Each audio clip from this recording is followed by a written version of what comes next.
The context is we're all black folk around this table, which in the United States means our labor has historically been exploited. Correct. What little wealth we did gain through monumental effort has often been stolen through racial terrorism, intimidation, discrimination. And you also have people who have certain giftings in business and entrepreneurship, sales, whatever. Can Christians be rich? Can you be rich without losing your soul? Can you be rich without being greedy? Or is that sort of fundamentally against the ethos that you're sharing in this book? Is it ethical to be a billionaire, a millionaire? Yeah, I mean, it's not ethical to be a billionaire. I can say that outright. Right. And I think what Christians need to be reminded of the fact is that it is exceedingly dangerous to be rich. This is what Jesus says. I mean, when Jesus, after the rich young ruler thing, he says that it's easier for a camel to go through the eye of a needle than for a rich person to enter in the kingdom of God. And the people listening to him understand that what he's saying is that it's impossible.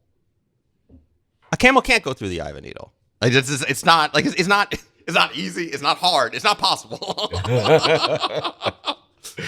So really, I think that if you end up amassing riches because of entrepreneurship or whatever, entrepreneurship and all those things aren't bad. But what you have in excess of what you need, your primary way of thinking about those resources needs to be how am I using this to meet the needs of others? Because it's not mine. Like that's the other thing. Because it's not mine. It's a gift from the Lord. Like that has to be the fundamental way that we think about all of our resources. They're not mine. They are from the Lord, and so they are for His glory. And the fact of the matter is just we don't think in those terms.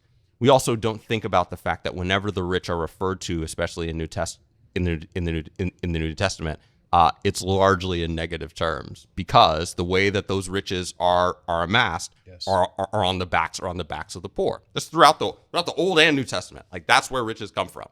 And so there might be ways for you to make that money in a non-exploitative way, but even if you do, the way that you're to distribute it is also given to us in the scriptures. That is, it's meant more for those who are in need. As much return as you might get from the stock market. We're told in Proverbs that the one who gives to the poor lends to the Lord. And I deeply believe that the Lord pays all of his debts.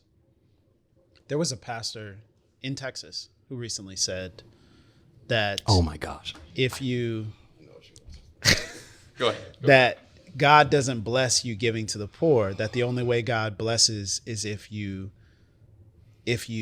sow into the kingdom. But he says giving to the poor doesn't ultimately lead to a blessing. And this is a very well-known pastor in a very large church, and he has a young audience that watches. And people push back, but some didn't. Yeah. And these are our default ideologies even within traditional or non-traditional or non-denominational Black churches. Yeah. That no, we're not. If you give to the poor, that's not a strategy for you to get blessed from God. So you need to change that mindset. I mean, you can do it. It's charity, cool, but I mean, it's not. You're not going to get blessed because of that. So can I rebut that with Jesus? Please.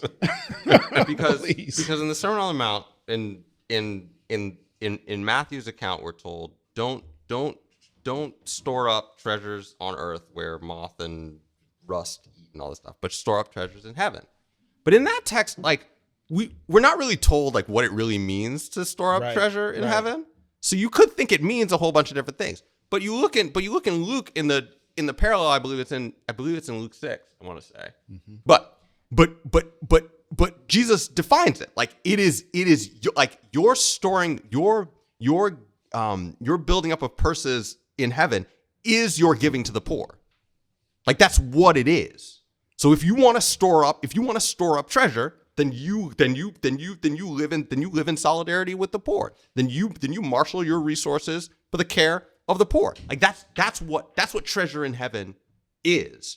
And that's just Jesus. The three in Matthew 6, the three practices that he points to, these things that you're not supposed to do in front of everybody, but are still kind of integral to the Christian life: prayer, fasting, giving to the poor. Yeah. Like fundamental Christian practices. When he talks to the rich young ruler and tells him, sell everything that you have, give it to the poor, come follow me. A lot of Christians, especially Western Christians, read that text and want to hide from it. So we're like, the issue is not being wealthy. The issue is just the way that you think about your wealth. And I reflect on this in the book, but Basil of Caesarea is like, actually, no, like it's possible for you to have too much. And he has this line where he says, the more you abound in wealth, the more you lack in love. Because you are constantly surrounded by the needy. You ought to feel guilty for having so much. But you can read that command to the rich young ruler and be like, well, that was just him. He just had to sell all of this stuff and give to the poor. Well, in Luke 12, Jesus is talking to the crowd and he says, sell your possessions and give to the poor. You don't have to sell everything that you have, but you ought to be in the regular habit of solidarity with the poor. Like that's just it's just a basic Christian thing. It's not an extra super Christian thing. Like it's a basic Christian commitment. And like I said, Jesus says it on numerous occasions. And so I want us to listen to Jesus when he says stuff and actually do those things. And if we think, and one of the things I told the congregation as I was preaching through the Sermon on the Mount, I was like, every time you hear Jesus tell you to do something and your response is, I can't, your response ought to be, by the Spirit, we can. Because he has not just called you to obey him, he's called you to be a part of a community that figures out how to obey him together. That continues, where you have folks who can continue to encourage you, who can hold your hands up when you get tired, all that kind of stuff. It's important that we remember that the gospel is a personal, communal, and cosmic message.